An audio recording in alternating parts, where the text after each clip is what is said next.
Well, thank you very much.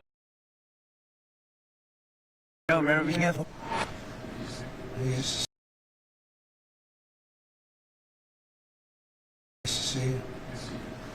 Well, thank you very much. It's been an interesting day from the standpoint of news.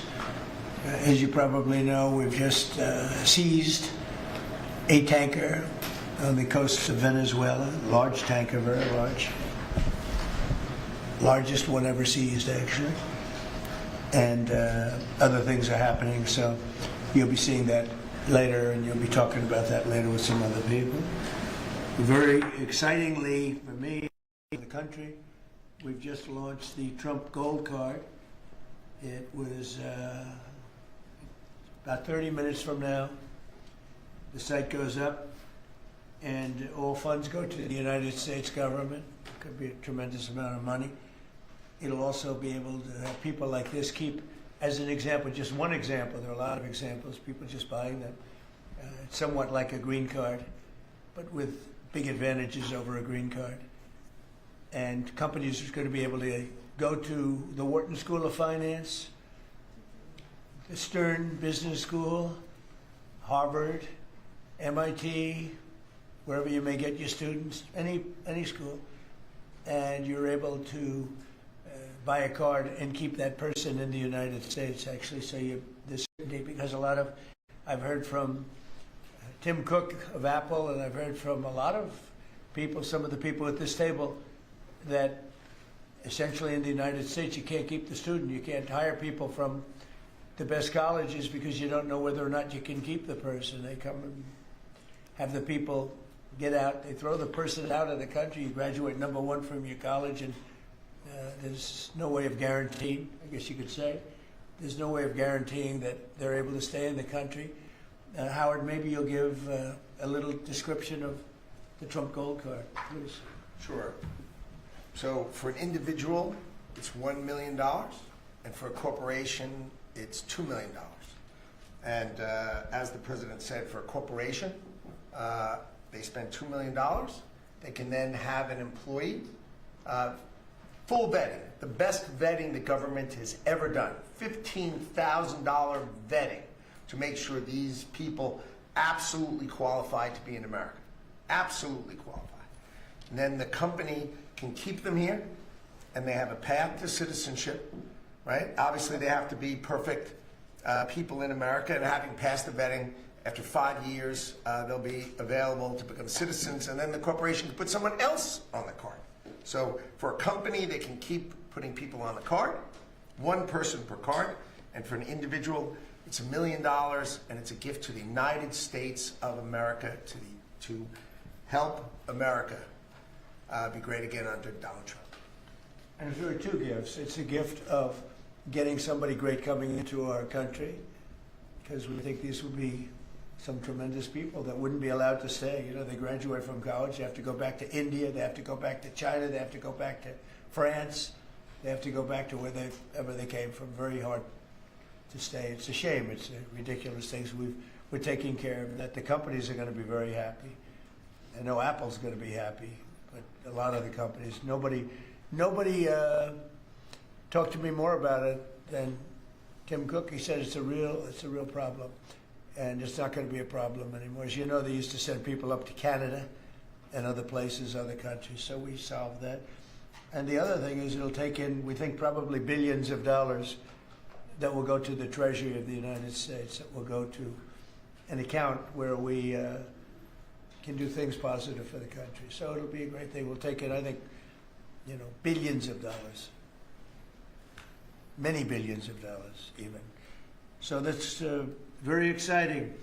The Trump accounts are doing really well. We have a man on my right, Michael Dell, who's an extraordinary person. His wife is even more extraordinary. I think I can say that. They have such a good relationship, you don't mind. She's an extraordinary person, absolutely, right? Got a great wife. But they're two great people, and as you know, last week Michael contributed $6,250 million. And this is just something that's so special. So many people are in love with that. he understood it right from the beginning. It was his idea, and he understood it right from the beginning. Could you give maybe just a little description of why you loved it for such a long period of time? And we were able to get it through the great big beautiful bill, basically. That's how what gave us the authorization to do it. Michael, please. Yeah, absolutely, sir. So, when we first heard about this idea, the idea was that the government would give $1,000 to a newborn baby in an account that they would own, and it would go in essentially the S&P 500 and compound. And when the child becomes 18, they could use that money to go to college, to buy a home, to start a business, to continue saving. And I thought that was a great idea. I thought that'd be great if companies matched the government's contribution, which we're doing. A lot of the companies around the table have committed to doing that. And also thought about this is, wow, this is going to be like a platform for families and communities and philanthropists to contribute to those accounts. And so we originally started with the idea of, well, what if we gave some money to all the kids in our home state of Texas, right? We thought that would be a nice thing to do. That's still a lot. Yeah, it is. 1 out of 10 new kids in America are born in Texas. Yeah. Happen to be a fan of the state of Texas. But anyway, we thought about it some more, and we thought, this is going to be something really special. We have a foundation. It focuses on children. It's been around for 26 years. And we said, well, why don't we go bigger? And so we talked about it. And, now that the Investment America Act is a law, which that in itself is a incredible thing that occurred, it does have a platform. And we were super happy to announce that we would give $250. We arrived at $250 because next year will be the 250th birthday of America and 25 million children. We thought that was a nice thing to do because it would include most of the children that are 10 and under, that are not part of the government program, that live in zip codes where the median income is less than $150,000. And that was also an important part of our contribution. And I do believe there will be a number of other large gifts announced. I've already spoken with a few. We'll be announcing gifts at the state level, right, and more to come. Yeah. It's amazing, and it's amazing the vision you have, but that's why you're so successful, frankly. And to think that Michael started off with not a lot of money, I would say, right? Not too much, like very little. And he can give a gift of $6,250,000,000, and I know he said he's going to do a lot more.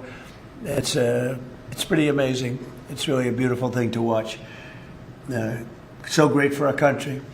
So we have the Trump accounts are doing really well, and it's become, I have to tell you, just everyone's talking about them, beyond what I would have even thought. And it's going to make some young people relatively very wealthy. And in some cases, they could really be off to a great start. So some people have had that advantage and some people haven't. But it's a wonderful thing. Thank you to you and your beautiful wife. Thank you very much. So it's a pleasure to welcome so many brilliant minds and distinguished business leaders back to the White House. I love these brilliant minds, including Michael Dell of Dell Technologies, who makes a great product. And I want to thank him for what he's done, what we just discussed, the accounts. We also are grateful to be joined by Enrique Lores of HP. So thank you very much, Enrique. Great job you're doing. Antonio Neri of HP Enterprise. Thank you very much. What's the difference between HP and HP Enterprise? We focus on the cloud security, networking, and large systems. The cloud's good. People have done very well with the cloud. That's great. Arvind Krishna of IBM, who's actually become, I would say, a legend. The job he's done. He's taken the stock from a rather low price to a very nice price. I won't say high because I'm sure you're going to say it's going to go up a lot more, right? So I can't say a high price. but he took IBM into a new stratosphere that nobody, I think, saw. If you go back to before when he took over the company, nobody would have even imagined that you'd be able to do what you've done. So congratulations. We got a good friend, Cristiano Amon of Qualcomm, and thank you very much. Congratulations on the success. I know a lot about your company. You've done amazing. An executive director of the Technology CEO Council, Bruce Mailman. So, thank you very much.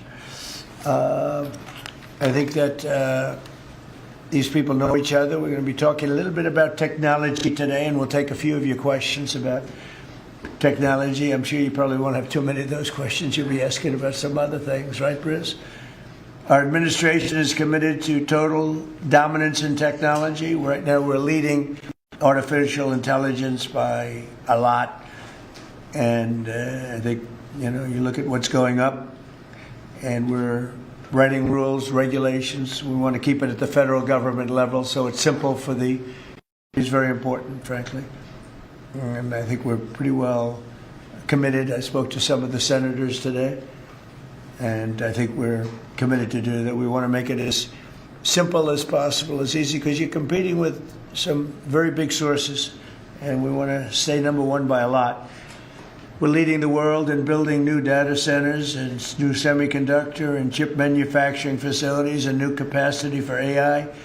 And we're unleashing all of the forms, literally all forms of energy and natural gas and oil to clean, beautiful coal and safe, reliable nuclear power. And I'm giving them approval to, when they build these massive plants that cost $50 billion. It used to be that for $50 million you could build a nice little shopping center. But for $500 million, you could build one of the biggest, most beautiful centers. And now they're talking about $50 billion. So explain that one. These buildings there's never been anything. There's never been anything like that. So you're all involved in that. It's pretty amazing. 1 year ago, our country was considered dead by many leaders throughout the world. And now we have what's called the hottest country anywhere in the world. We're the hottest country in the world right now. 10 months took us. I thought it was going to take longer, Michael. I didn't think we were going to have this success this soon. We have over $18 trillion being invested. So much of it like you're in for a lot. What's the number that you're looking at? 150. 150 billion. Yes. That's good. I don't know, Michael. Am I allowed to ask you? You already gave 6,250,000,000. Do you have you stated a number that you're at for investment, future investment? Well, if I think about all the, investment that we make with the American companies that are adding capacity, particularly around semiconductors, it's several $100 billion. I think that's right. It's pretty good. Yeah, it's pretty good. It makes the 6 billion sound very, very small. That's very good. Antonio, what about you guys? What about you and Enrique? How's that going? Well, have you announced a number or anything? No, I'm actually happy to share it with you. Over the next few years, we're going to invest an additional $3.5 billion building secure manufacturing. Right. We built the largest supercomputer for the United States government that supports both the DoD and DOE. So in the next 18 months, we're going to build the largest 5 supercomputers that will keep the United States ahead of the game, both in life science and AI, but also to keep ahead owning the entire stack at the national security level. Great. Are you doing that separately? Are you doing that together or separate? No, we are totally separate companies. Totally separate, right? From our side, we invest in the US around $18 billion per year. So if you look at the next five, right. It will be close to $100 billion.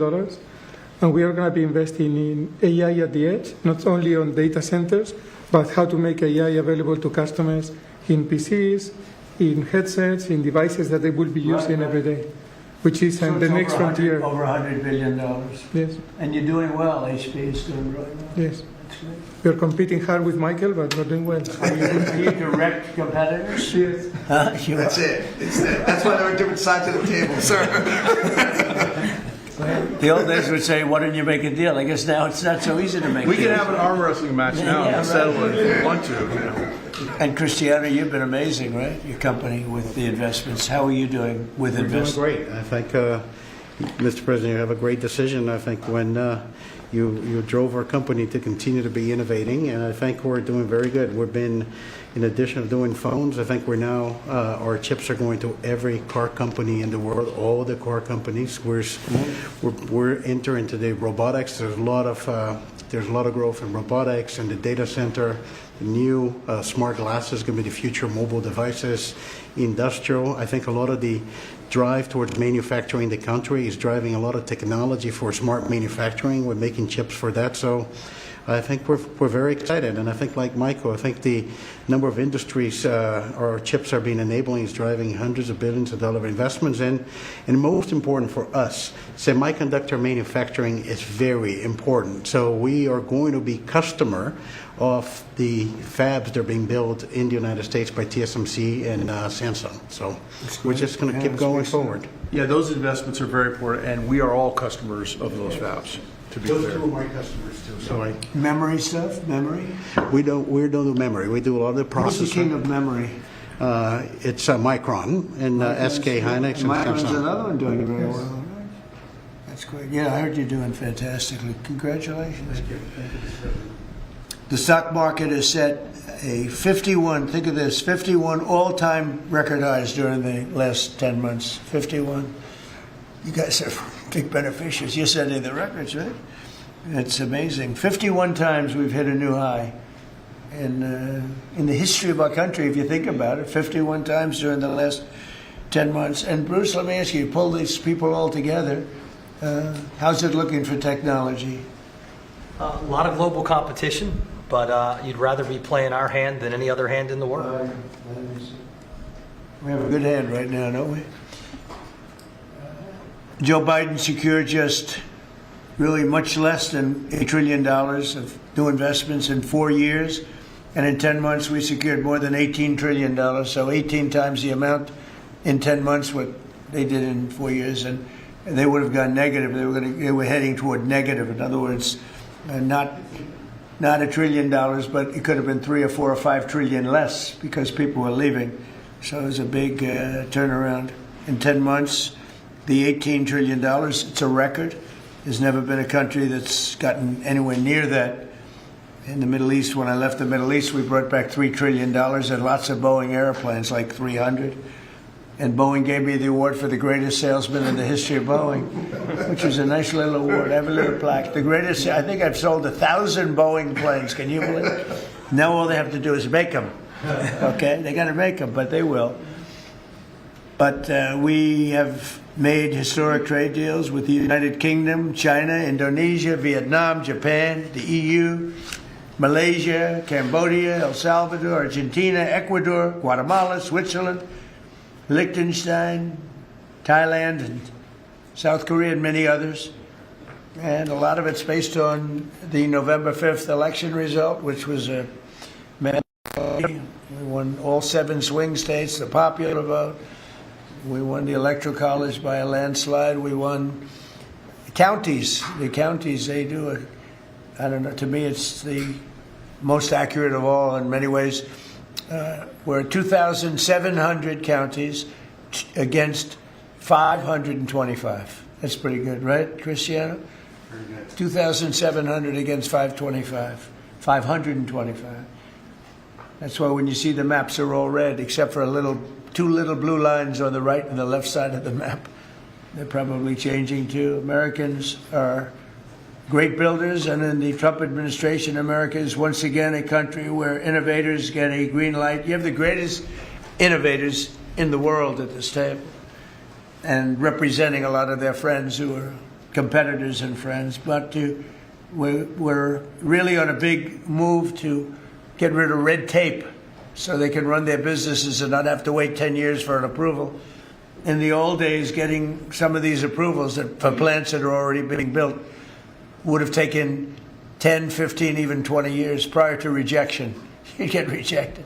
You'd work 20 years and then you'd lose 5 to 4. And we're getting plants approved in a matter of weeks. the biggest plants ever built in a matter of weeks.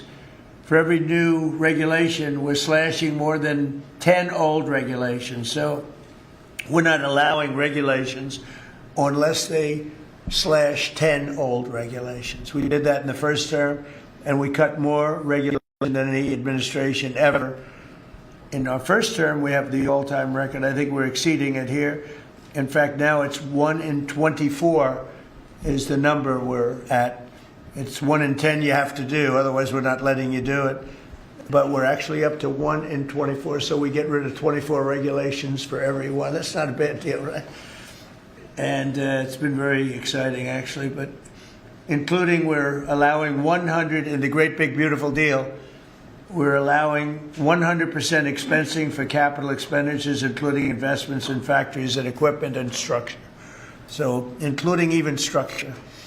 So that if Michael goes out and builds a factory, you can take it against tax immediately, the whole thing. You don't have to wait 38 years or do it over a 38-year period. And I think that's what made the first tax cut, which we, by the way, got extended in this tax cut. So, and you add it up, it's the biggest tax cut in the history of our country. But I think that the expensing factor, and it's good for 10 years too, I think that's the, maybe was the reason that so much growth was, there were other reasons, but so much growth was gotten in the first term. So earlier this year I said that the challenges of our time demand a new spirit of patriotism and national loyalty in Silicon Valley, smart people, and from the whole technology sector, and that patriotism is on huge display here in this room with some of the most brilliant people. And I'd now like to ask Secretary Howard Lutnick to say a few words, and OSTP Director Michael Kratsios also say a few words. And I look forward to hearing from Michael a little bit about this subject. Cristiano, welcome. And Arvind, you'll say something, and I appreciate it. And anybody else wants to say a couple of words, feel free. Good job. So why don't we start with Howard, please? So the key to America's success is the amazing innovators that we have. I mean, we have invented everything from the light bulb, transistor, GPUs. We are on the edge of everything.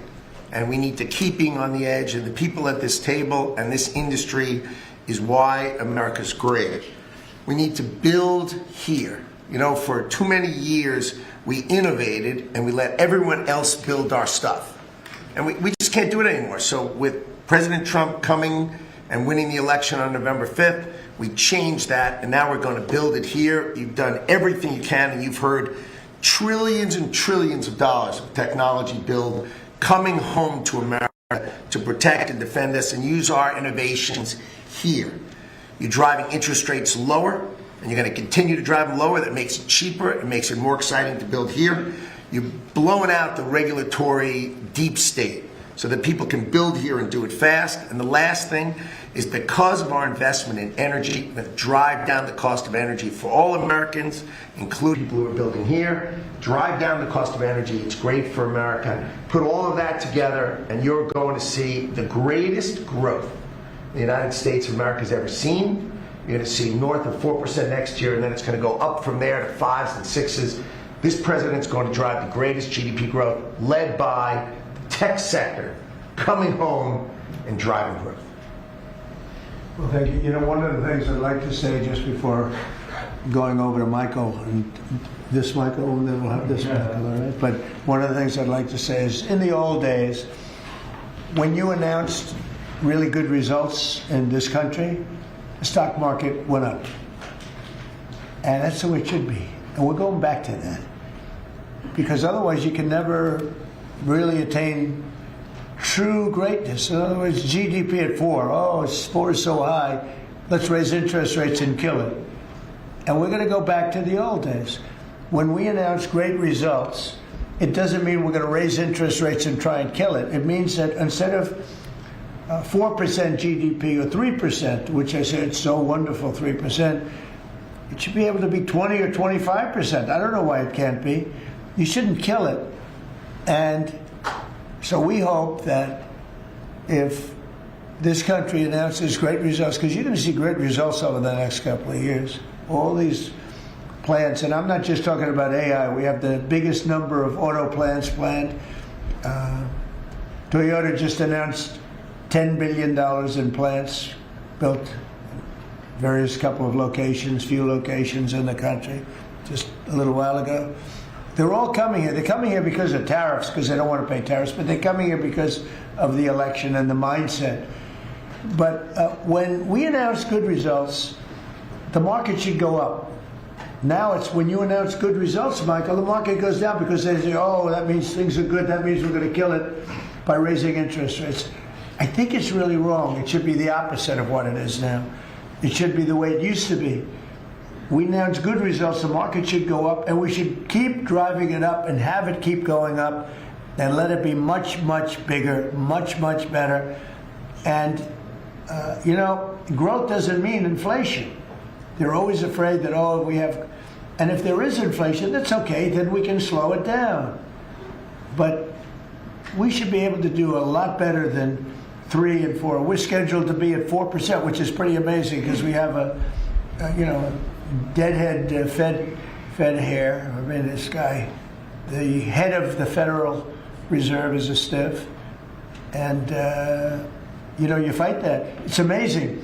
We fight that, and yet interest rates are going down, except with him, not too much. He did a rather, I would say, a rather small number that could have been doubled, at least doubled.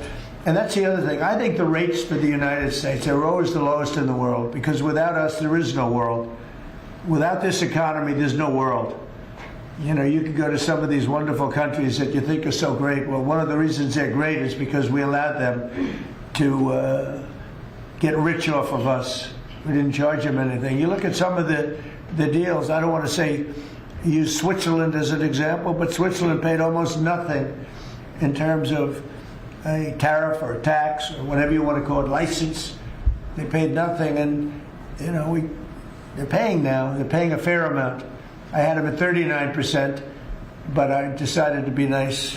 I was nice, and I think they like us a little bit better. But the money you're talking about is enormous. Our country is a very rich country. But if we do well, the market should go up and the value of our country should go up. And if we do poorly, the market then should go down. It shouldn't be the opposite. And if we go up, we should encourage it to go up more. And those numbers, when you say, 3% of GDP or 4% of GDP, they should be much higher. So, I've wanted to say it. I do say it. I believe it. And we have to get a mindset that when a country is doing well, you don't want to kill the growth. That's what they're doing. They kill the growth. I don't know if you guys even agree with that. They kill the growth because they're so afraid of inflation. But you can have tremendous growth without inflation. Everything goes up with the growth. But that's not inflation. So I think we can do much better than traditional numbers. And you see that. You see that with what we're doing. We're leading in everything. And now, and remember this, as far as prices are concerned, and they talk about affordability, I inherited the worst inflation in the history of our country. They say it was 48 years, but I say it was the history of what difference? It's 48 years, they were telling me. They said I was being inaccurate because I said the history. I think 48 years is a long time, but it's actually, I disagree. I think it's the history. So in the Biden administration, I inherited the worst inflation in the history of our country, or 48 years. And prices were very, very high. I brought the prices down. We had yesterday 3 states where oil was at $1.99 a gallon. How about that? And with these guys, it was $4, $4.50. In California, it was like $7 because that's a badly run state.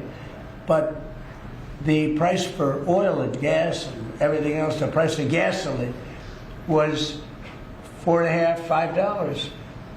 And we just hit $1 and we broke $2. I was looking forward to that. Couple of states, 3 states. And I will say that when that happens, oil and gas and energy is so big, it's so big a category, you don't even know what number 2 is. There is no number 2. And when you have the prices coming down for energy like that, you've killed inflation. and you're lowering prices. So I inherited very simply the highest prices in history, and I'm bringing them down really fast, led by energy. And when energy comes down, everything else comes down. But I've only been here a short while, and we gave them a beautiful, beautiful thing, and they destroyed it. They would have destroyed our country had they been allowed to stay. If we didn't win this election, if we had Kamala, who's the same as Joe, low IQ people, but if we had Kamala, as you would have a country that would be right now in ruins. I believe that 100%. Things would be in a state like nobody's ever seen before. Worse than anything you've ever imagined. Worse than 1929, in my opinion. Instead, we have the hottest country in the world, and we're going to keep it that way. But just to finish, we inherited high prices. We're bringing them down very rapidly, and we're bringing them down to very, very good levels. They'll soon be down at very good levels. Michael, please go ahead. Absolutely. As everyone in this room probably knows very well, leadership in science and technology has been foundational to our economic and national security for decades. And because of the policies that you have championed and the private sector partnerships that you have made, America currently is leading the world in S&T, and it's benefiting all Americans every day. The one thing that I want to remind this group of, and many of you know, the president has been arguing for American leadership in AI well before ChatGPT was even invented. The president signed an executive order on artificial intelligence leadership in 2019, which set the stage for the revolution that we're seeing today. In the past year, we've built on that. We signed out the AI Action Plan in July of this year, which the president launched here in Washington, along with 3 EOs. And I know a lot of that effort is around creating a regulatory environment to allow for companies like yours to thrive and for the applications that you build to have the biggest impact on Americans every day. So thank you for everything that you do, and I know we're going to keep working together to make sure that America is the home for the next great technological discoveries. All right, thank you, Michael. And Michael? Thank you, sir. Well, look, we greatly appreciate the focus the administration has on lowering energy costs. And energy is the substrate of manufacturing at the industrial level, and really an incredibly important input to the economy. We can't be competitive without a super low cost energy industry. And had a great meeting earlier today with Secretary Wright, and really appreciate all the work that he's been doing. This is, of course, incredibly important when it comes to AI, because it does consume a great deal of power. All the semiconductor manufacturing consumes a great deal of power. Another big area of focus for us is how we can take all this great AI technology, the AI stack of the innovative companies here in the United States, and sell that around the world. And I'd like to ask Arvind to speak a little bit more about this. Arvind? Thank you. So, Mr. President, first, we really would like to thank you for everything you're doing for economic growth, as you said. I completely agree with you. Economic growth then drives a lot of other benefits to everything else. We also want to thank you for all the work you're doing on deregulation and making things easier for business to participate in that growth. Michael spoke of the AI stack. It's incredibly important that under the action plans that you have laid out and Michael Kratzer just spoke of, we really help promote the AI stack, which is not semiconductors only. Those are incredibly important, but it's semiconductors, it's software, it's the systems which many of us here build, and it is the software applications on top. The ability to take those to all our friends in countries, so all the friendly countries, is going to be very, very important. And we wish to work with your government to make sure that we can do that, because otherwise we're afraid that competing countries are going to be able to get that stack. So we would say that. Anything that you're looking at that we can help you with so that you create a bigger and better IBM and hire a lot more people? Anything you need? A few countries. We'll speak to members of your administration to make sure that those can go and that barriers get lowered for being able to do it quickly. We agree guardrails are necessary, but lower barriers would be very, very helpful. You mean tariffs? No, Because are these countries are they tariffing you making your life difficult? Are they doing anything else to make your life difficult? it's the ability to take certain systems which have semiconductors inside them into these countries. So right now, because we have controls on where all the semiconductors can go, then the entire system is restricted. That's what we want to do. The same as you How many did. countries do that? Probably a half dozen. So I can tell you the countries already. I know. yes, I know every country very well. and We have ways of combating that quickly. So you let me know. And the last part I'd like to say is I'd also like to thank you for all that you're doing to help modernize government itself, because we think that that's incredibly important. You know, you made a number of announcements, but a couple that I'd just like to point out, we worked with Commissioner Frank Bisignano to help make Social Security better. So I would like to thank you for your help on that. And we'll work with him on making IRS. He's done a fantastic job. Yes, Frank's great. He's done a great job, Frank. He's had a great career, actually left a tremendous career where his salary, I think, was 100 times greater than it is now. And he was at J.P. Morgan Chase, and he's doing he did a great job at Social Security, quickly. And we hope to help him replicate that now at the IRS also. Very good. Thank you very much. Good job. Cristiano, please. Yes, just a few points. I think, first of all, Mr. President, thank you for your vision. I think, thank you for understanding the importance of the American private sector in industry, I think, and the growth of the economy. I want to just build on some of the things that were said by my colleagues. I think we have built probably one of the most advanced technologies in the world, and part of it is because I think the commitment to innovation that we have in the country, but also the fact that it has been American technology for the world. So I think we have an incredible opportunity. When I think about what Michael said about exporting AI, I had a conversation with Secretary Howard. Now that the trade deal's been made, is an opportunity to really build on those trade deals and export, I think, American technology. And also, as we think about the technology, it's an important vector to drive the reindustrialization, I think, of the country with technology. So we're incredibly excited about that. I think it's a big opportunity. I think it's the next wave of growth that we can build on those trade agreements. And I think it resonates what also Arvind said about the importance of the American technology stack.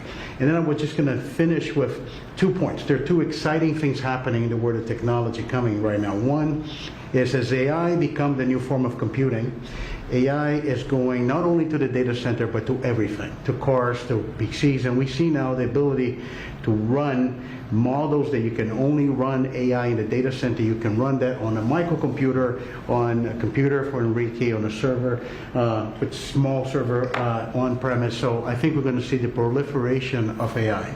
The other one is 6G.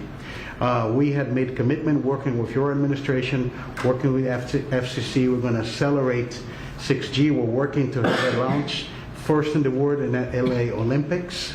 And I think that's another opportunity for America to lead in the next wireless evolution. So thank you. Thank you for the opportunity. Thank you for the partnership. And we're going to be hard at work, I think, driving that agenda. So we're into 6G now. I just finished 5G. I was a leader on 5G, getting that done. And now they're up to 6. Let's do it again. What does that do? Give you a little bit deeper view into somebody's skin? See how perfect it is? I like the cameras the old days.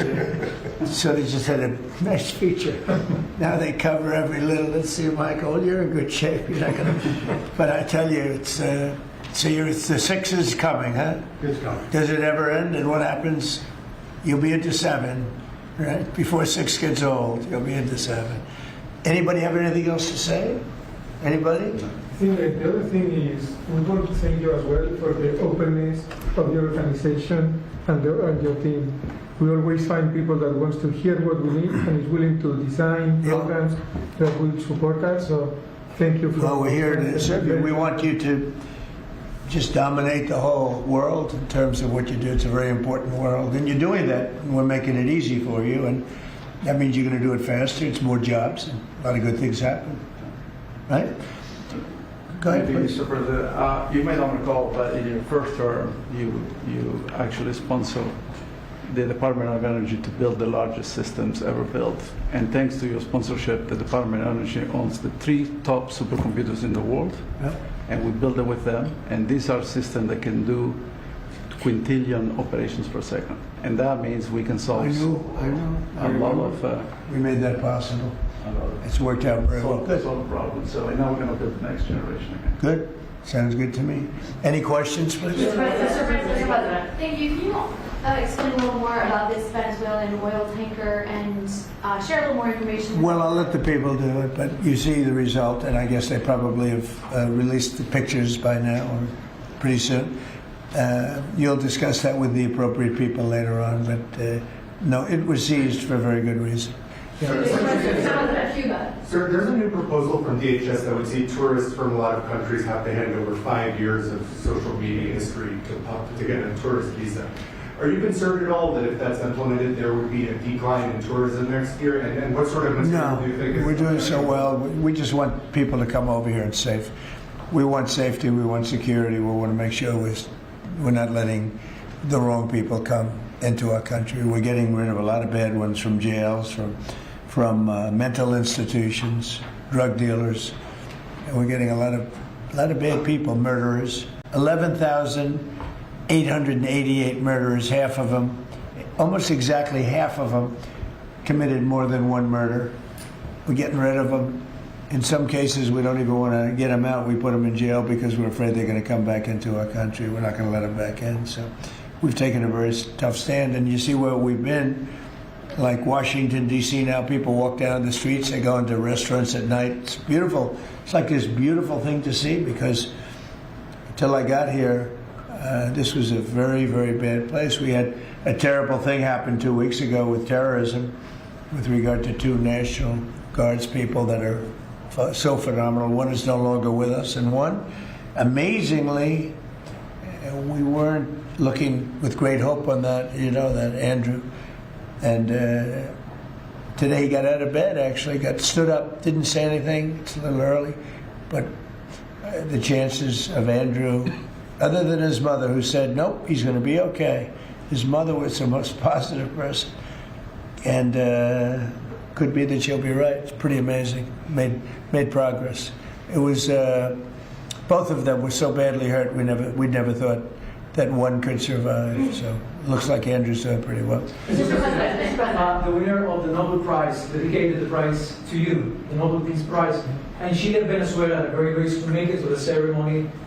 There is a risk she could be arrested, actually. What would happen if she's arrested? What message do you send, or would you send to Nicolas Maduro? Well, arrested by who? The Nobel Prize Committee? It sounds like that's probably the ones that would arrest. I don't know anything about it. She was very gracious. She said I should have gotten a Nobel Prize, and I don't, I'm doing this to save lives. I'm not doing it for any other reason. But no, I don't like if she would be arrested. No, I wouldn't be happy with that. Mr. Senate Republicans currently have a healthcare proposal that would take away, let those ACA subsidies expire, and then put about $1,000 in people's HSAs. Do you think that is enough money, and how do you ensure that people who will see those tax subsidies expire won't see their healthcare costs skyrocket? Well, the Unaffordable Care Act, which is Obamacare, they call it now the unaffordable because it's unaffordable. It used to be called the affordable, but it was never affordable. It was always bad. It was basically designed for the benefit of insurance companies. And what we're doing is we want all of the billions and billions of dollars that went to insurance companies to go directly to the people, and they can buy their own health care. And people love it. I don't know if the Democrats are going to approve it because they want the insurance companies to make money. It was a scam. Obamacare was a scam. But we're going to see. I mean, the Republicans, I can tell you, want the money to go to the people. And we're winning that battle. The Democrats are having a hard time with it because they're in the pocket of the insurance companies. Yes, please. You spoke to some European leaders today, I think, sir. I did. Could you tell us about that? And is there a new revised peace plan that Ukraine has presented? Yeah. The leaders of France we spoke to, and Germany, and UK, all very good leaders, very good friends of mine, and we discussed Ukraine. in pretty strong words. And we'll see what happens. I mean, we're waiting to hear answers before we progress. You know, we're not spending any money in Ukraine. We're selling basically missiles and everything else to NATO, and NATO is paying us, and then they distribute it to who they want. I guess they're mostly distributing to Ukraine, but we're not spending money. But you know what we are? We're spending a lot of time and a lot of effort, because last month 27,000 soldiers were killed. Both, think of it, 27,000. That's if you take a football game and take half the stadium, that's 27,000. So 27,000 soldiers were killed. Russian and Ukrainian soldiers were killed. And I want to see that stop. We'll find out. Look, there are a lot of things happening right now. A lot of people say it's closer than it's ever been. It's a war that would have never started. If I were president, would have never started. It's a war that should never have started. But we'll have it figured out, I think, within a pretty short You time. say very strong terms, sir. Could you explain that?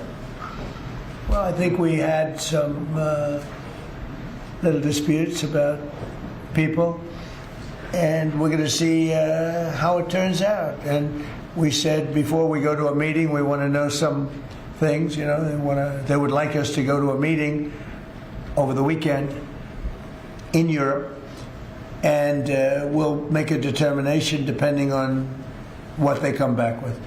We don't want to be wasting time. Sometimes you have to let people fight it out, and sometimes you don't. But the problem with letting people fight it out is you're losing thousands of people a week. It's ridiculous. The whole thing is ridiculous. Mr. President, two questions. One, the oil tanker. Who owns that oil tanker? You'll get that information later. Okay, and have you spoken to Maduro since your last conversation? No, I haven't. It's only been one conversation. No. And when you say that the European leaders want to have a meeting over the weekend, are you talking about with Zelensky or with them? With Zelensky and us. And you said in an interview yesterday that you think it's time for Zelensky to start accepting things. What things are you talking about? I think he has to be realistic, and I do wonder about, how long is it going to be till they have an election? It's a democracy. It's a long time. They haven't had an election in a long time. It's losing a lot of people, and it's possible that the people, if you look at the polls, I will say 82%, there was a poll that came out, 82% of the people are demanding a settlement be made, Ukrainian people. They want to see a settlement be made. I understand that. They're losing thousands and thousands of people a week. They want to see it ended. And I do say, at what point, when do they have an election in Ukraine? That's not casting dispersions on anybody, but they do have a massive corruption situation going on there. And they do say, when are they, people are asking this question, when do they have an election? Are they going to have an election? Or are they going to just keep it going like this? So I think it's time to get that war settled. And I think it's a war that can be settled. But it takes two to tango. Mr. President, Warner about the new owners of Warner Brothers Discovery to make changes at CNN, big changes, and have you spoken to Jared about it? What are you doing with him, or get you sort of wall him off a little bit? So what do you want to know? What changes do you want to see at CNN under new owners? Well, I'm not involved in that. I will be probably involved, maybe involved in the decision. It depends. You have some good companies bidding on it. I think the people that have run CNN for the last long period of time are a disgrace. I think it's imperative that CNN be sold, because you certainly wouldn't want to put people, just leave those people with some money, good money, and CNN, so that they can spend even more money spreading poison, because it's lies. It's a disgrace. So I wouldn't want to see the same company end up with CNN, the same company with money, because right now they don't have too much money. But they have value, I guess, based on the bids. They've got value. But I think CNN should be sold, because I think the people that are running CNN right now are either corrupt or incompetent. And that'll be a factor in the decision making, because we've got some. Well, in my mind, but I can be talked out of that by some very talented people that we have, antitrust people. But I just think that the people that have run CNN into the ground, by the way, nobody watches, very few people watch. I don't think they should be entrusted with running CNN any longer. So I think any deal it should be guaranteed and certain that CNN is part of it, or sold separately. But I don't think the people that are running that company right now and running CNN, which is a very dishonest group of people, I don't think that should be allowed to continue. I think CNN should be sold along with everything else. Sir, Leslie, you spoke about affordability earlier in your remarks and yesterday in Pennsylvania. How much more can we expect to see you on the road kind of delivering that message? And are you worried at all about the Democrats winning a couple more things in Miami and Georgia? I don't worry about it. You know, it's like statistically, it's amazing when you win the presidency, even if you win by a landslide like we did, and even if you do a good job, and some people say we've done the best opening 10 months in history, you know, in the history of the presidency. I think we have. Who's done better? We ended 8 wars. We have the strongest economy. We have $18 trillion coming in, which is more than any country had, times I think 5 or 6. 18 trillion is a lot even in your standard, right? Yes, sir. Even for that guy, 18 trillion is big numbers. But we have $18 trillion coming in. Pretty amazing, right? I think Qualcomm would be very impressed if they had even a little piece of that. So we've done a great job. But for whatever reason, and nobody's been able to give me an answer, when you win the presidency, you seem to lose the midterms. Even if you win the presidency by a lot and you do a great job as president. You know, some presidents have done good, and they've lost. I think it's like 2 times in the last many, many years it's been won. I don't know why. It doesn't make sense. Usually I can figure things out, but I don't know why, but that seems to be. But other than that, we should win because we're doing great. The economy is roaring. I think the economy is only going to go better with all this money pouring in. We have factories being built. And forget about AI. We have AI more than anybody. We're leading AI by a lot. But we have many car companies coming in from Canada, from Mexico. They're coming in from Mexico. They're coming in from Canada, from Japan, from Europe, all over Europe, Germany, all over Europe. I mean, we're doing great. But for whatever reason, it doesn't matter how well they're doing, you know, good and bad. The bad you understand, but even when a president's doing well, they seem to not do well in the midterms.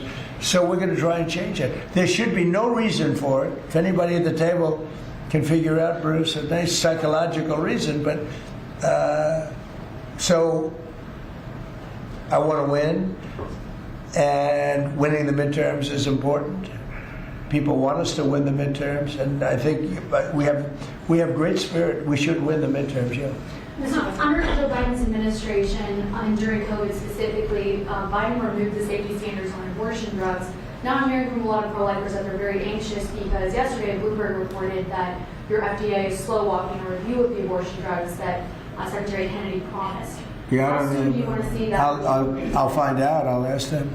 Do you want to see I don't think they're slow walking anything, but I'll find out. Yeah. Any update on the clashes between Thailand and Cambodia? Sir? Yeah, I think I'll have to make a phone call. I was going to say that the Thailand and Cambodia, one of the 8 that I settled, they've been fighting for a long time. They've been fighting for a very long time, many, many, many decades. But I got along great with both. I found they were 2 great leaders, 2 great people, and I settled it once. I think I can do it pretty quickly. I think we're scheduling a phone call tomorrow. Mr. President. With Thailand. On the Fed chair. With Thailand, if you just to answer, Steve, with Thailand and Cambodia, I think I can get them to stop fighting. Who else can do that?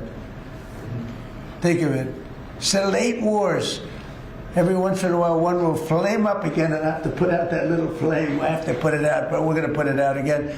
So I think I'm scheduled to speak to them tomorrow and see if I can. It was unfortunate what happened. I mean, I know exactly what happened. It got it started a little bit, but we'll see if we can put it out. We're interested in the seizure of this tanker. What happens to the oil on this ship? Well, we keep it, I guess.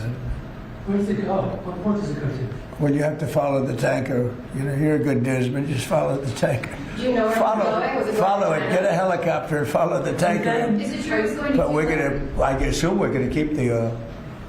Mr. President, on Fed Chair, Kevin Hassett said you were going to announce your decision within the next 2 weeks. Is that correct? Maybe. Are you doing your interviews with finalists today? Well, I'm meeting with Kevin Warsh today, so I'm meeting with him. And I sort of have a very good idea what I'm looking for. Again, I'm looking for somebody that will be honest with interest rates. That's all. I just want honesty. Our rate should be much lower. Our rate should be the lowest rates in the world.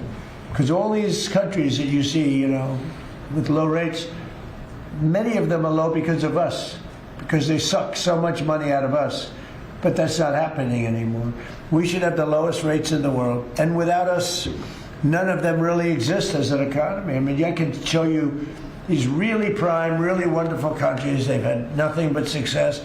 It's because they took so much out of the United States. I mean, it's one of those little problems. I want to see that when we do well, we're rewarded for doing well, not the way it's been for the last pretty long period of time.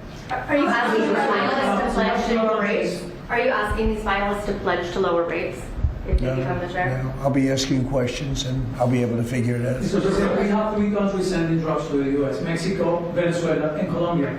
And you talked to the president of Mexico, you already talked to Nicolas Maduro. Have you considered talking to the president of Colombia, who you called a drug leader? No, I haven't really thought too much about him. He's been fairly hostile to the United States, and I haven't given him a lot of thought. He's going to have himself some big problems if he doesn't wise up. Colombia is producing a lot of drugs. They have cocaine factories that they make cocaine, as you know, and they sell it right into the United States. So he better wise up, or he'll be next. He'll be next too. And I hope he's listening. He's going to be next. Yes, Mr. President. Because we don't like people when they kill people. And they sell drugs, they kill them in the United States, and Colombia is a major manufacturer of drugs, meaning cocaine in particular, as you know. Thank you, Mr. President. Thank you. Multiple House Republicans in recent weeks, days, have been critical of Speaker Mike Johnson. I wanted to ask you if you're still confident in the Speaker to keep his conference together ahead of the midterms, and how often are you speaking about him? I think Mike Johnson is great. He's had a majority of 2, 3, 4, then back to 2. We actually had 1. So we were 1 heart attack away from disaster. So everybody prayed for everybody's health. I think Mike Johnson's been a fantastic speaker. I mean, a very hard job because, when you have a small majority, and we got the biggest bill in the history of our country approved, the Great Big Beautiful Bill. I call it the Great Big Beautiful Bill. There are different names for it, but to me it's a Great Big Beautiful Bill because it gives the biggest tax cuts in history, the biggest regulation cuts in history. No tax on tips, no tax on Social Security, no tax on overtime. I think Mike Johnson's been a great speaker. I think few people could have done that job. Do you want to see another big package move through Capitol Hill in the next year? Or? Well, we don't need it because we got everything. This was supposed to be 17 bills. And I think it was my idea, but, with the concurrence of people that have done this a long time. And I said, why don't we make it 1 bill? Because it's very hard to get things approved by the Democrats. And it worked out because there was something good for everybody. If we would have done 17 bills, we wouldn't have gotten a third of them approved. It was something great for everybody in the one, the Great Big Beautiful Bill. It's good to see you, Mr. President. I follow up on the event last night in Pennsylvania. Huge crowd turned out there. Big crowd. It seemed like Rally Trump was in prime condition last night. You enjoyed it. Can you just give me your thoughts on that? Then I do have a question on the gold card. Last night was amazing in Pennsylvania. We had a tremendous crowd. It was like freezing. And the thousands of people on the sidewalk trying to get in, or the streets. It was an amazing evening, actually, and I think people really enjoyed it. I enjoyed it. You could tell that. I can tell that you enjoyed it. I enjoyed it. I really did. Well, it's easy to enjoy when you do a good job, and, when you can talk about things in a very positive way. It's hard not to say it. We have potentially the greatest economic boom in the history of the world. It's being built right now. And when it opens, there will be nothing ever in history like what's happening in our country. And, Washington, D.C. is safe, and Memphis is now. Look at Memphis. Crime is down 60% in Memphis. We just got there 3 weeks ago. And we're going to have New Orleans. New Orleans was we just sent a group of people there, and Crime is down 28% in about 3 days. No, we do a good job, you know, and these are central casting people. These people they're very tough people if they have to be. They're very good, they're great patriots, but they are the toughest, and they don't take any nonsense. And every place we go, we knock down crime. Too bad that we're not invited more into Chicago, because we could save Chicago very quickly. But even that, we're doing it on a minimal basis until, you know, at some point we'll just go in and do what we have to do if the governor doesn't wise up. They got a bad governor, they have a bad mayor. I would say they're both incompetent, but it's hard to believe that people don't want to stop crime. We could stop the crime in Chicago in about 2 weeks. Go ahead. My question is on the gold card. I apologize if I missed the answer to this. Is there a limit to how many gold cards these companies can buy? Howard? So the program is part of the already approved visas.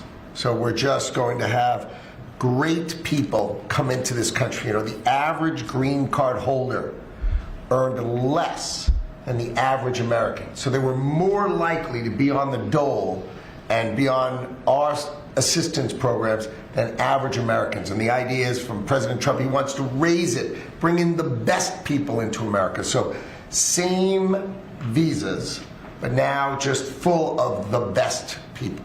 Basically, it's a green card, but much better, much more powerful, a much stronger path. And a path is a big deal. Have to be great people, but much stronger path.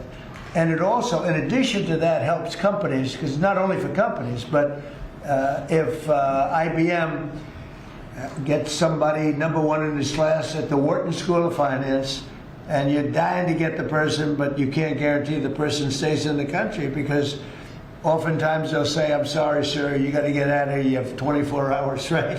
And you say, where's my employee? Now IBM can buy a card, and that employee can be there for essentially a very long period of time. Mr. President, It's so needed for the companies. You know, it's needed for others, but really it's basically a much better form of a green card. And you can't get green cards. They are impossible to get. This is much better than a green card. Yeah. Yes, sir. Did you tell Bruce Blakeman not to run for governor, or that she should think about not running for governor? I haven't spoken to, first of all, he's a friend, she's a friend. These are two great people running. In a way, I hate to see them running against each other. I hope they're not going to be damaging each other. But Elisa's fantastic and Bruce is, they're two fantastic people. And I always hate it when two very good friends of mine are running. And I hope there's not a lot of damage done. Sometimes it works the other way. The victor ends up being much stronger because of it. A lot of times that happens in politics.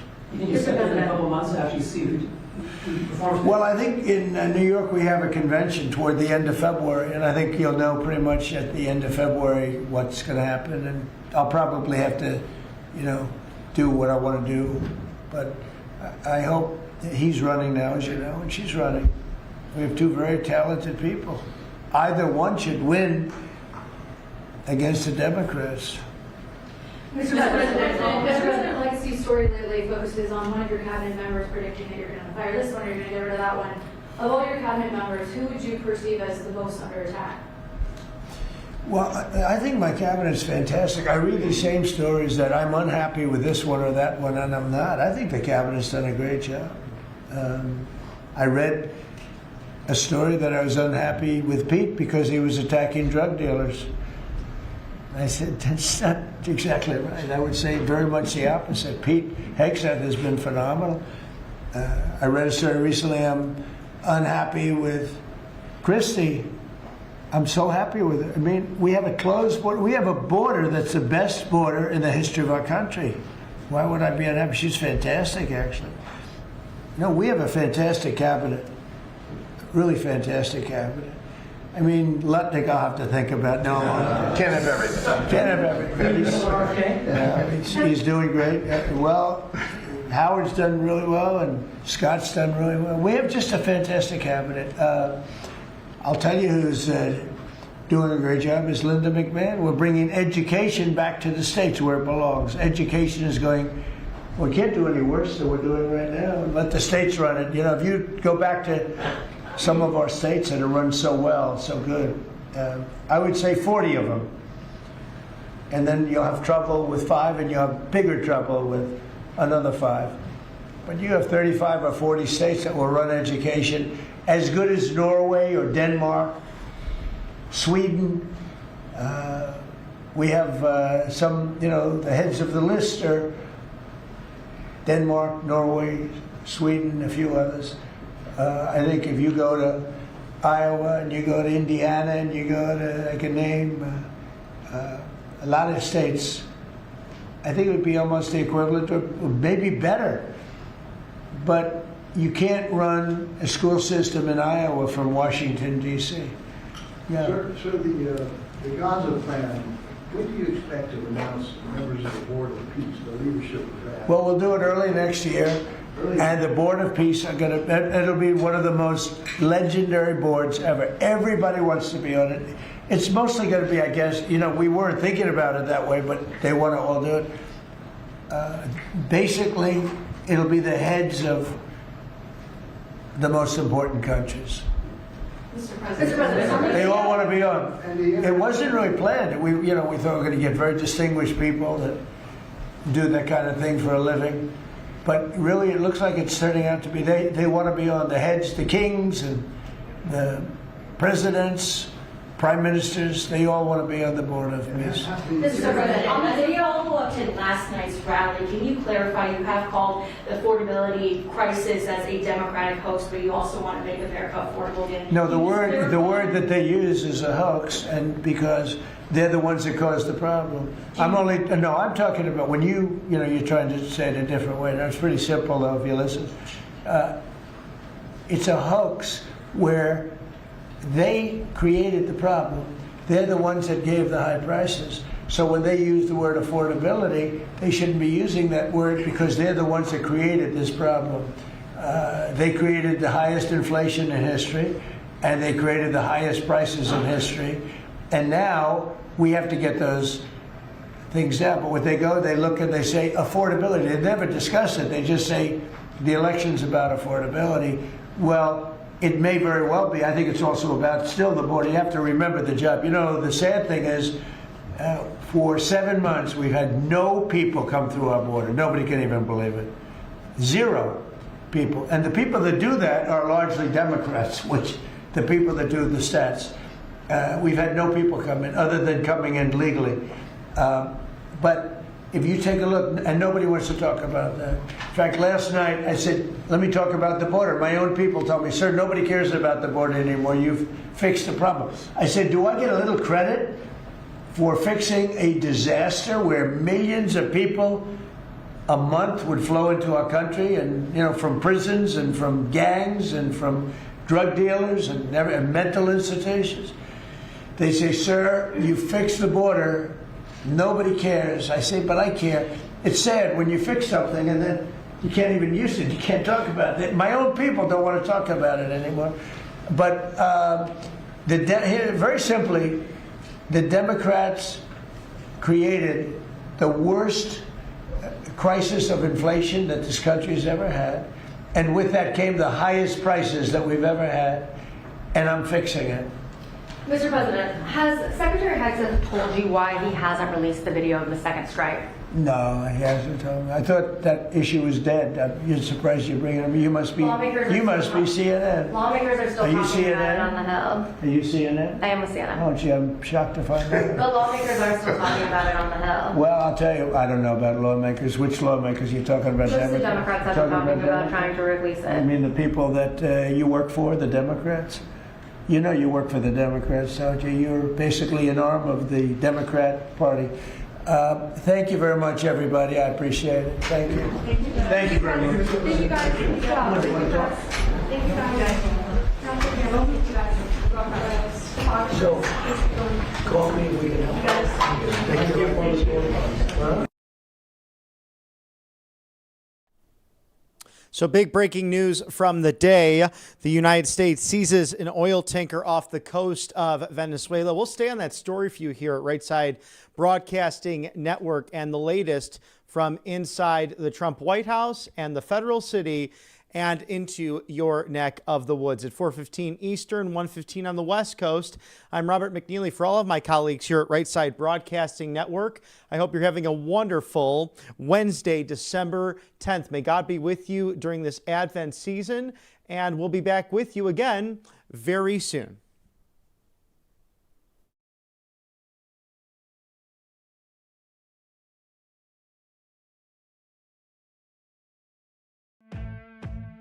Welcome to Right Side Broadcasting Network, your trusted conservative news outlet. At RSBN, we deliver the truth when the mainstream media falls short. Since 2015, we've proudly broadcasted every single one of President Trump's iconic MAGA rallies, bringing you the excitement and energy live before anyone else. By watching RSBN, you get an unfiltered front row view of the action on the ground. We interview the crowds to give a voice to millions of Americans just like you. We show you President Trump's speeches in their entirety, free from interruptions and censorship. We cover the stories that matter to you with the integrity and passion you deserve. Thank you for choosing RSBN as your home for America First News. Together, we stand strong, united, and informed. So join us and be part of the right side of history. Hey y'all, it's Silk from Diamond and Silk Chit Chat Live. Look, don't forget to watch my show right here at Right Side Broadcasting Network, and I want you to support Right Side Broadcasting Network. It's imperative that you do so, okay? Bye-bye.